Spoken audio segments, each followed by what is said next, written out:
So earlier today, we actually went to the pet store, and basically, we picked up this little spiny eel right here, and there's also a ghost shrimp in the bag. There were tons of ghost shrimp in the tank. Really, really cool looking fish, and I just thought I'd get them because I thought this was a pretty good tank for them. There's a whole bunch of tetras in there, of course, and the two little baby electric blue jack dempseys, but I think this would be a great tank for them. It's a 30-gallon tank, and all my other tanks, they're not really a good match for him. They're smaller tanks that he could go into, but you know, they really need about a 20 or 30 gallon. So I thought this would be a great tank for him. So yeah, I'm just gonna go and acclimate him right now into the tank, and we'll come back in a few minutes and go and put them on in. This is the fish picture for this video. Be the first one to comment down below the correct name of that fish. If your comment is pinned, you will get a shout out in the next video. So while this guy right here is acclimating, we're gonna go and feed some of the fish right now, especially the puffers. Flowerhorn is eating away right now, as you can see right there. He's got some more bloodworms to pick up, but he will most definitely get all of them. But right now, we're about to feed the puffers, or at least attempt to. So I got a mixture of frozen food right here. I got some bloodworms, some brine shrimp, Daphnia. So I'm gonna drop some of this in. I know for a fact the Cory cats will get it, and the Marlboro Cara. But let's see if any of the puffers do come out. There's one of them right there. Oh, comes the Marlboro Cara. Look at him, going crazy. This is mostly bloodworms, it seems like, so they should still be able to eat these though. Oh, there's another one over here. Oh, he's got one. He's got one in his mouth. Look at him. That guy's got one. Marlboro Cara getting him. Look at him. He's got a little piece of brine shrimp right there. Well, this is definitely the first ever time I've caught them on camera eating, that is for sure. Drop some more in. Going right after it. Check them out. That is wild. Like I said, that is definitely the first ever time I've caught them on camera eating. So yeah, that was pretty cool. Now check this out up here. The sand is like super white, as you can see right there, but there's algae growing on the layer of the sand. It actually looks pretty dang cool, actually. Like it's literally just growing over the sand like grass would. Like it actually looks pretty dang cool, but it still does not look the best. So I gotta get some cleaner fish for this tank, probably the Otocincluses. Probably get 2 or 3 of them in here, and they should be a great cleaner fish for this tank. But I will drop a few bloodworms in for the neons and the beta, of course. Look at him getting it. Check him out and watch the beta. He'll come out here and start getting them as well. Got it. He's got a brine shrimp in his mouth, and they're both chasing him. Look at him. He's got it right there. Your little mixed cube right there. You can see one of the albino bristlenose plecos right there. Also dropped 2 algae wafers in here, 2 small ones. There's one right over there beside the bamboo. He'll probably go over there and get that one. Or actually, there's another one right there, so he could get that one. The other one is right here on the glass. There's some algae right there he could be getting. Alright, so it's about time to put the eel in, and not the ghost shrimp. That's a fat ghost shrimp, but he's gonna go to the flowerhorn. So what we're gonna do now is I'm just gonna reach in here and grab the eel, and this guy's gonna be really, really slimy, so I'm gonna have to be really, really careful with him. Got him right there. And we're gonna go ahead and put this guy into his new tank. There he is. Look at that guy. He's not the most colorful eel, but he's, oh my gosh, he's burrowing. What? Holy cow. Let me see. Look at this guy. He's going straight to burrowing. And they do this, but only when they're trying to get away from something or they're spooked. But look at that guy. He's acting like he wants to. The only reason why he was doing it because he was a little freaked out. But he's got plenty of hiding spots in here, believe it or not. Actually, he can go right back under there. He can go back under here.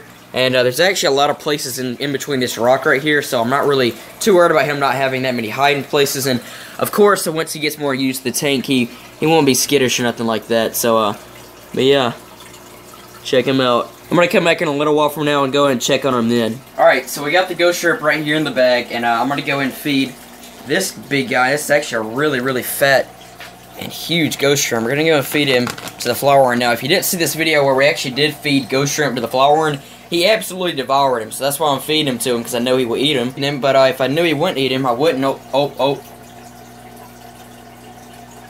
holy cow. Look at him.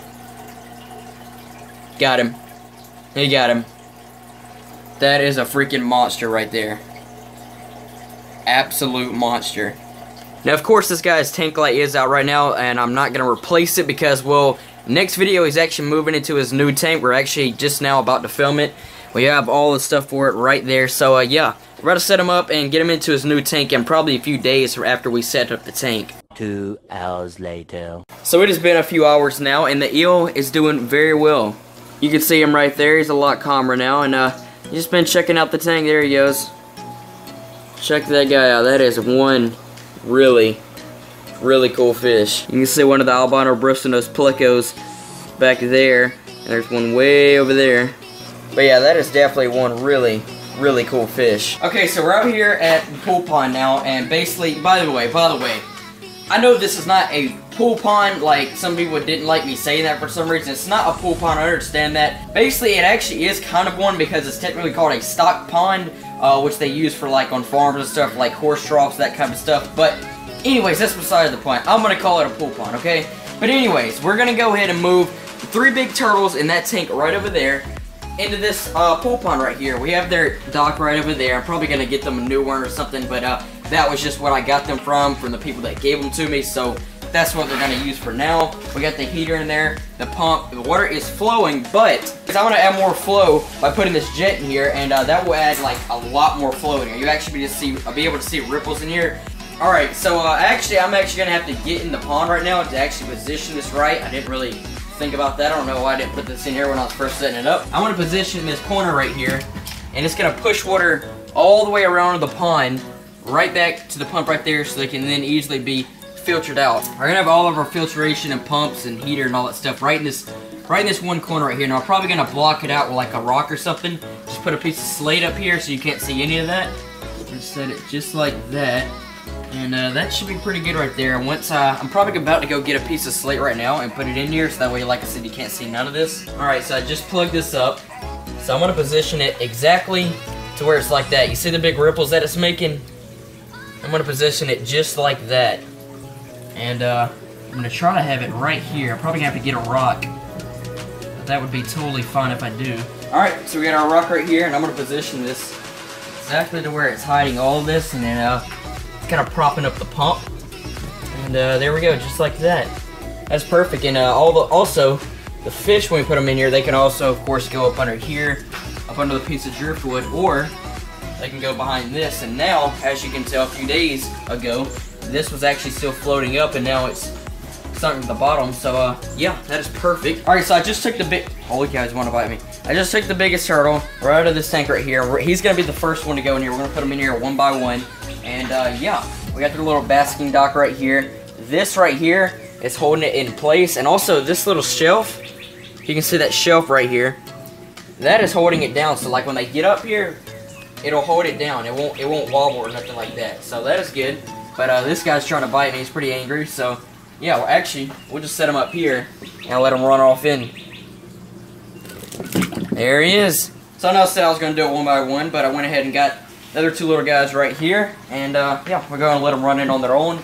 It's best if you do that, so that way they take air in when they go down and you don't just shove them into the pond. This guy's going to run right off. Yep, I knew it. And oh, there he is. And they are now all 3 into the pond. There's the biggest guy right down there, another guy, and there's the other one right over there. Now they're pretty freaked out right now, but they'll of course get used to it along with the eel. Oh, there he is. He got a breath of air right there. I think the other guy just came up over there. But yeah, turtles are now into the pond, and in a few weeks, we'll be having our first exotics in here. If I do start seeing problems out of the turtles, like trying to attack the fish or trying to eat them, oh, there he is, look at him. That's the biggest guy. If I do start seeing them, try to like attack them or eat them or something like that, I will take them out of here, and of course, I'll just put them back into the tank, because I don't want to have any problems with that. But I think they'll do totally fine with them. Like I said, I'm going to upgrade their basking dock for now. That is totally fine. And we're about to hook the heat lamp up right now. So there's the heat lamp right there. And yeah, it is all hooked up now. So I said that we're about to set up the flower orange tank in the next video, and that is true. Got it already drained, washed out and everything. We're about to go and take this inside and set it on up. And also these turtles in this pond have been doing great as well. These guys are super, oh, there's one. Actually, there's 2 of them down there. You can't really see them, but In this pond, they're actually really hard to spot because of all the algae on the bottom and all the stuff they can hide in over there with the plants and all that. But yeah, they've been doing great in here along with the goldfish. Anyways, we got a new eel, a spiny eel to be exact, and also the turtles are in their new pond. Like I said, we're going to get the exotics for it in a few weeks from now. The first thing that goes into it will be my baby marble car catfish. Be sure to drop a like on the video, hit that subscribe button if you're new to the channel. That being said, you guys, I'll catch you on the next video. Peace.